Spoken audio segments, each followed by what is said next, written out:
बिस्मिल्लाहिर्रहमानिर्रहीम। आज मैं आपको एक सब्ज़ी बनाने की रेसिपी बताती हूँ। इसका नाम है ये तोरी और मसूर की दाल। ये हमारे घरों में बनती है, बहुत ही मज़ेदार। बहुत से लोग बनाते होंगे लेकिन हर एक का अपना तरीका है। लेकिन ये मैं जिस तरीके से बनाती हूँ मैं आपको वो बताती हूँ। इसके लिए मैंने 1.5 पाव के करीब तोरी ली थी। एक तोरी थी, उसका वज़न था 1.5 पाव। उसमें मैंने आधा कप मसूर की दाल डाली है और इसको मैंने धो के रखा हुआ है। और एक दरमियाने साइज़ का टमाटर, एक बड़े साइज का प्याज, और ये आधी चमची है सीक्रेट मसाला। और इसमें मैंने आधी टीस्पून या आधी चमची जो है वो सुरख मिर्च ली है, और चौथाई चमची मैंने इसमें देगी मिर्च डाली है जो, और आधी चमची से कम ये है क्रश मिर्च और हल्दी है, और ये नमक है, और इसमें ये धनिया और सब्ज मिर्चें हैं। ये आखिर में डालने हैं, इसलिए ये मैंने इकट्ठे ही बना दिए थे। अब मैं आपको बताती हूँ कि ये कैसे बनानी। और तेल है, ये मैंने आधा कप के करीब तेल इसमें डाल दिया। आप ज्यादा या कम अपनी मर्जी से कर सकते हैं। अब मैं इसमें पहले थोड़ा सा ये इनको करूंगी। ये सुरख मिर्चें, नमक, थोड़ी सी देगी मिर्च और क्रश मिर्चें और हल्दी, इनको मैं थोड़ा सा पहले भूनूंगी।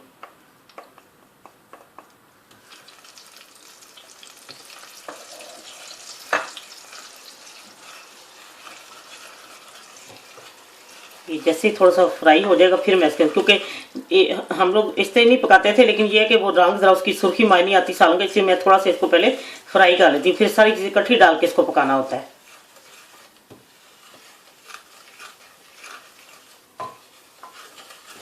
ये भून रहा है,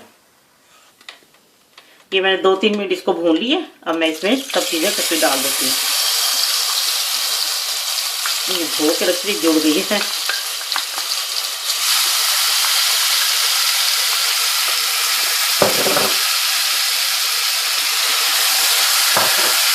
अब ये हल्की आंच पे इसको मैंने पकने के लिए रख देना है, सब कुछ डाल के। ये प्याज, हर चीज़ अपना पानी छोड़ेगी, प्याज भी, टमाटर भी, तोरियाँ भी, तो ये उसी में गल जाएगी, पानी डालने की जरूरत ही नहीं। इसको हल्की आंच में मैं अब इसको दम पे पकने के रख देती हूँ। ये देखें, हल्की आंच पे मैंने इसको 15 मिनट पकाया है। ये उस सब पानी उसने खुद छोड़ा है, प्याज ने, टमाटर ने और तोरियों ने। ये देखें दाल इसी में गल रही है। ये देखें तोरियां तकरीबन आधी गल चुकी हैं और दाल भी होने वाली है। अब मैं इसमें डालूंगी सीक्रेट मसाला और इसको मैं फिर पकने के रख देती हूँ 10-15 मिनट या 20 मिनट में। देखती हूँ कितनी देर और लगेगी, क्योंकि तकरीबन हो चुकी है, थोड़ी सी रह गई है इसकी कसर ना, तो ये हो जाती है तो फिर मैं आपको दिखाती हूँ। सीक्रेट मसाला इस तरह पकते वक्त दरमियान में डालना होता है। तो ये आप दाल में डालें या किसी चीज़ में डालें, सब्जी में, खुश्क में, बहुत ही इसका एक अलग टेस्ट है और खुशबू इतनी अच्छी आती है जब ये पक के तैयार हो जाता है। अब मैं आपको बताती हूँ कि ये 10-15 मिनट या जितने मिनट लगते हैं मैं देखती हूँ कि कब तैयार होता है, मैं आपको दिखा देती हूँ। लीजिए, ये देखें सब कुछ गल गया, उसने कितना पानी छोड़ा था। ये देखें इसी में दाल गली है और वो टमाटरों ने अपना पानी छोड़ा है और हर चीज़ ने। अब मैं इसमें सब्ज मिर्ची डालूंगी, थोड़ा सा इसको भूनती हूँ, क्योंकि ये अब ये भूनने वाला रह गया। बस तेल ऊपर आ रहा है आहिस्ता आहिस्ता। ये मैंने आग तेज करके अब इसको भून के उतार लेती हूँ।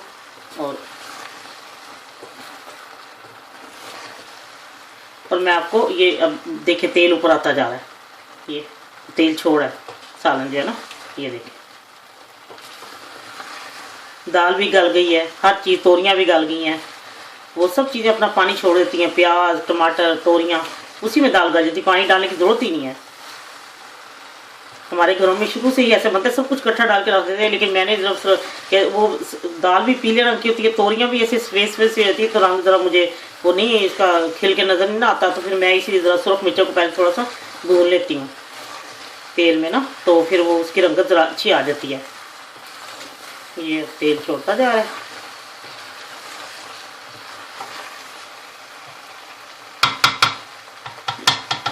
लीजिए उसने अपना तेल छोड़ दिया और मैं इसको धनिया और डाल के तो मैं इसको अब उतार लेती हूँ। डिश आउट करके मैं आपको दिखाती हूँ, ठीक है। लीजिए तैयार है तोरी और मसूर की दाल। ये देख लें उसने अपना घी भी छोड़ दिया। इसको इतना ज्यादा भूनने की जरूरत भी नहीं होती, क्योंकि वो तो जब पकते वक्त फिर वो जब खुद ही रोस्ट होता जाता है, जब उसका पानी खुश्क होता है भूनना शुरू हो जाता है। तो मैंने इसको बस 1-2 मिनट इसको भूना था और 1-2 मिनट दम दिया था और उसके बाद मैंने इसको उतार लिया और ये देखें, ये बेहतरीन और मज़ेदार सालन तैयार है। ये हमारी फैमिली में, ये फैमिली हमारी रेसिपी है और उम्मीद है बहुत सारे लोग बनाते होंगे। मैं नहीं ये कहती कि नहीं बनाता, हर किसी का अपना तरीका है। इंशाल्लाह आपको ज़रूर पसंद आएगी जब आप बनाएंगे। अल्लाह हाफिज़।